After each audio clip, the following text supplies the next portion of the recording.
J'ai failli participer à l'île de la Tentation. Coucou tout le monde, moi c'est Anissa et si vous ne me connaissez pas, je parle de télé-réalité, d'actu mode, donc n'hésitez pas à vous abonner. J'ai failli participer à l'île de la Tentation.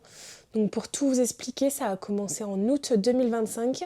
Je suivais sur les réseaux sociaux un casteur et je voyais plusieurs fois ses stories rechercher des couples pour justement tester l'amour entre eux. Mais le nom du programme n'était pas cité. Au début, j'hésite et puis cette story, je la vois plusieurs fois, donc je me dis, c'est peut-être un signe.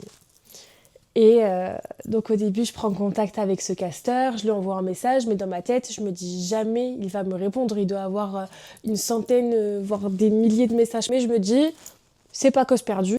Je lui envoie un message et de là, il me répond. J'étais choquée. Et il me dit que toutes les infos, parce que moi, je voulais prendre... En fait, j'étais un peu curieuse. J'étais un peu beaucoup curieuse et je voulais vraiment prendre des informations pour me dire potentiellement est-ce que je pourrais y participer ou non. Donc il faut savoir que moi ça va faire presque 3 ans que je suis avec mon copain et donc du coup je me suis dit pourquoi pas et tout, ça peut être grave une bonne expérience. Donc du coup fallait que j'envoie une photo de moi et mon copain, nos âges et mon numéro de téléphone parce qu'il m'a dit que toutes les informations en fait concernant ce programme là il ne les divulguait que par téléphone. Donc là je me dis c'est bizarre. Là, je commence à me poser des questions. Je me dis que c'est bizarre, mais je me dis, écoute, c'est la première fois que ça m'arrive. En fait, je sais pas comment ça se passe de base. Enfin, ça se trouve, c'est comme ça que ça se passe pour des castings de télé-réalité. Ils t'appellent. D'un côté, je me disais, c'est normal, c'est un peu confidentiel parce que faut pas que ça sorte, faut pas. Et donc, en fait, quand tu es en appel, tu peux pas faire fuiter les infos. Je sais pas si vous voyez ce que je veux. Du coup, il m'appelle directement, il m'explique que c'est un tournage de 2 semaines, qu'il faut un passeport, que c'est pour tester le couple, voilà, que c'est une aventure, c'est de l'expérience, tout ça. Mais je n'ai toujours pas le nom de l'émission. Et donc il me donne les dates de tournage, donc c'était entre mi-octobre et mi-novembre. Il me disait de le tenir entre guillemets vite au courant parce que après il y a plein de trucs à faire pour après aller en tournage. Et puis que surtout à cette époque-là, même encore à cette époque-là, hein, même à l'heure d'aujourd'hui là, je n'ai pas de passeport, donc il fallait que je fasse un passeport et mon copain aussi. Donc il fallait aussi voir ces choses-là. J'attends que mon copain débauche du travail, donc je fais tout, je fais la vaisselle, je fais le ménage, et nanani et nanana. Ça se voyait déjà sur ma gueule que j'avais un truc à lui demander. Je lui dis oui, tu sais pas qui c'est que j'ai eu au téléphone. À croire j'avais eu Michael Jackson au téléphone. Et puis lui, il est là sur son tel et tout, il faut autre chose. Et puis il s'en fout genre un peu de ce que je dis. Et je dis oui, j'ai eu quelqu'un de Banijé. Il ne connaît pas trop tout ce qui est télé-réalité et encore moins du coup les boîtes de prod. Donc du coup, il me dit comment ça, Banijé. Je lui explique oui, pour faire un programme de télé-réalité. Et là, il lève les yeux au ciel et bref, vous voyez un peu le genre de personne un peu réticente de ce milieu-là. En fait, il s'en fichait que si moi je partais toute seule, lui il s'en foutait. Mais je lui dis c'est à deux, c'est en couple. Et là il me dit ah mais c'est mort. Il me dit c'est mort, je veux pas m'afficher à la télé, non, non, tout le monde va nous voir. Oui, c'est le but d'être à la télé, mais bon, c'est pas grave. Donc du coup, je me dis bon, tant pis et tout. J'étais un peu déçue, mais je me suis dit, enfin, je savais déjà comment ça allait se terminer. En fait, s'il me disait oui, c'était vraiment, fallait que je joue au loto et tout. Donc bon, moi, je lui ai demandé, il m'a dit non, c'est pas grave.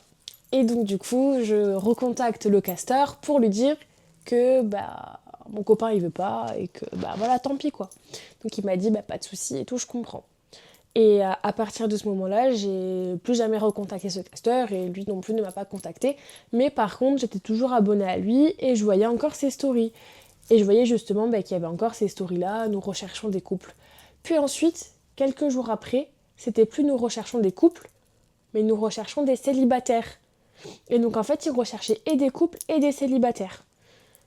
Et au début, je me posais pas de questions, j'étais là, bon ok, c'est pour un autre truc.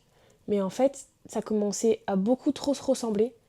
C'est qu'ils recherchaient et des couples et des célibataires. Et ensuite, Aquababe a sorti les dates de tournage de l'île de la Tentation.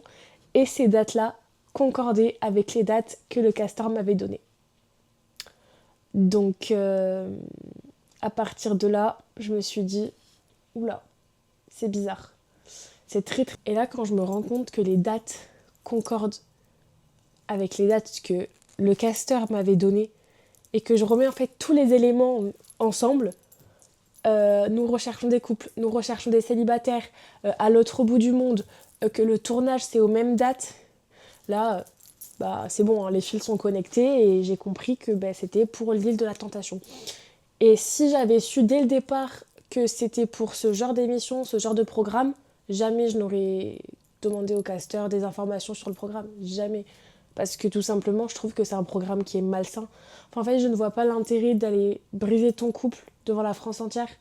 Enfin, je sais pas, j'ai jamais adhéré, j'ai jamais regardé d'ailleurs l'île de la Tentation, mais je connais des gens qui ont participé, mais non, ça m'a jamais tenté de regarder et encore moins d'y participer, que ce soit en tentatrice ou en couple. Je ne vois pas l'intérêt de faire ça, c'est hyper malsain et donc je trouve encore plus la démarche des casteurs malsaine de ne pas prévenir les couples.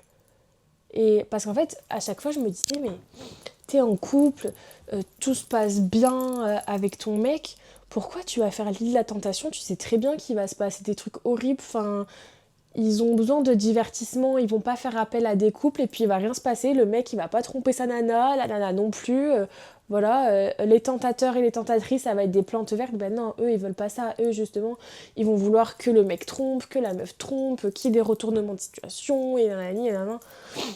Donc je me dis c'est malsain, pourquoi faire?